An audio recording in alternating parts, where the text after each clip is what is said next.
So they call it the golden hour. So if you're able to get back to a field hospital within an hour, your chances of survival go way up when you have a catastrophic injury.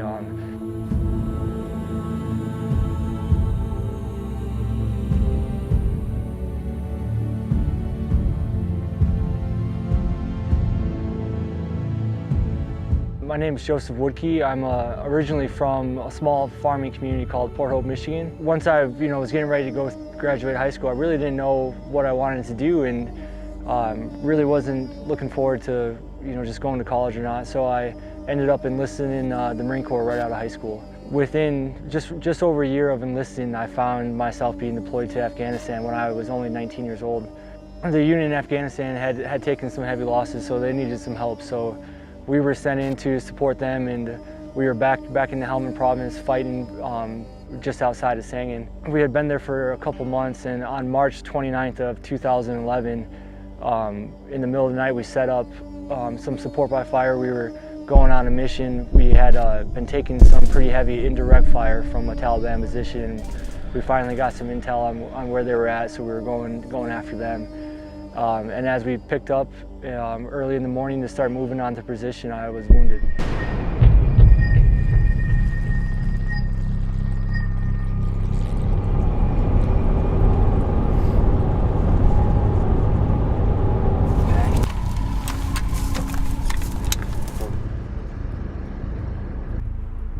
Like to the left of that post, the telephone pole? Yeah.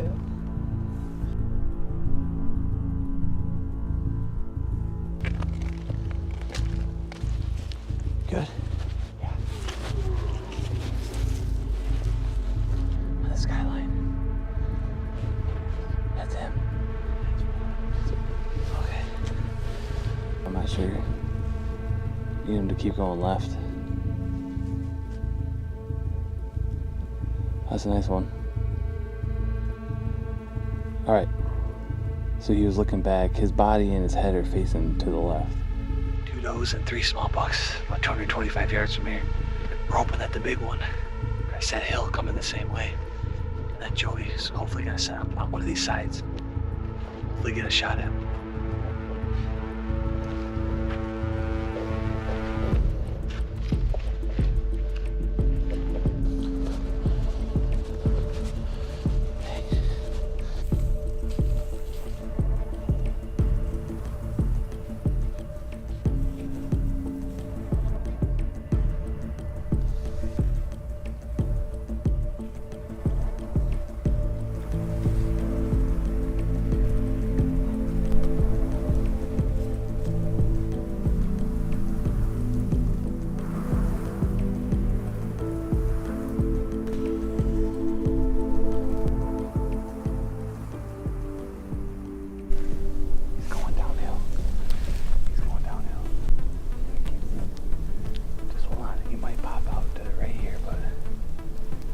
Small one's getting up too. Small one's running. There's one. Alright. Wait till he stops on range before you. Hold on. That's not that far. Hold on. Hold on.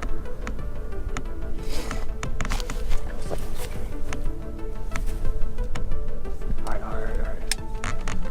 What's he at? 250. Yeah. Wait till he stops though.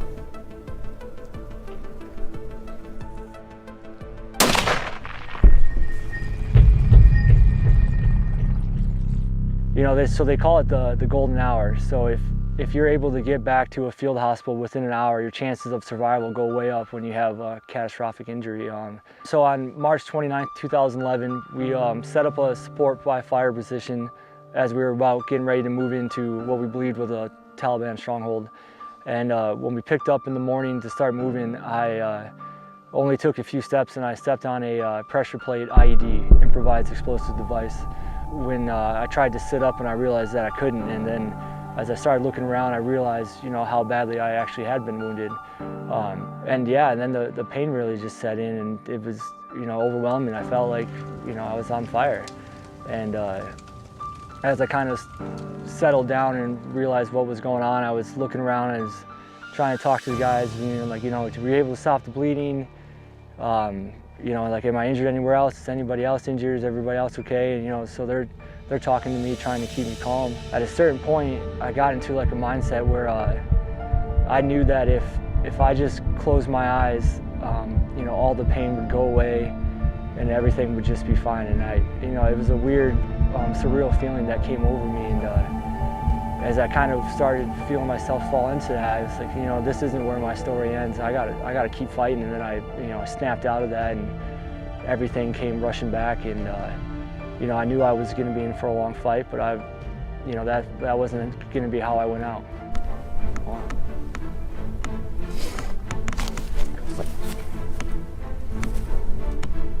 All right. Yeah.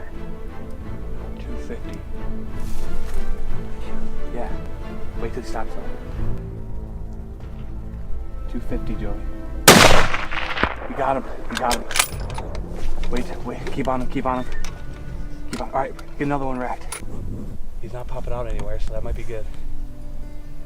Pray that the mule deer's down and Joey put a good hit on it and we're able to recover this animal. Amen. Amen.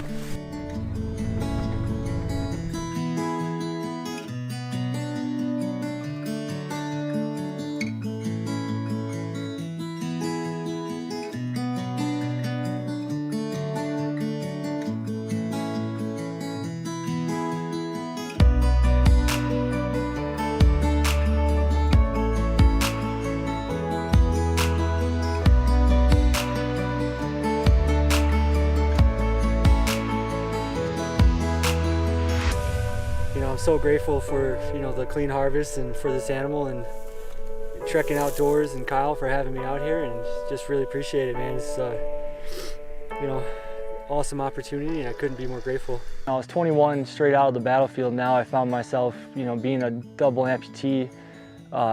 Really at first it was very scary. I didn't know what life was going to have in store for me, what I was even going to be able to do.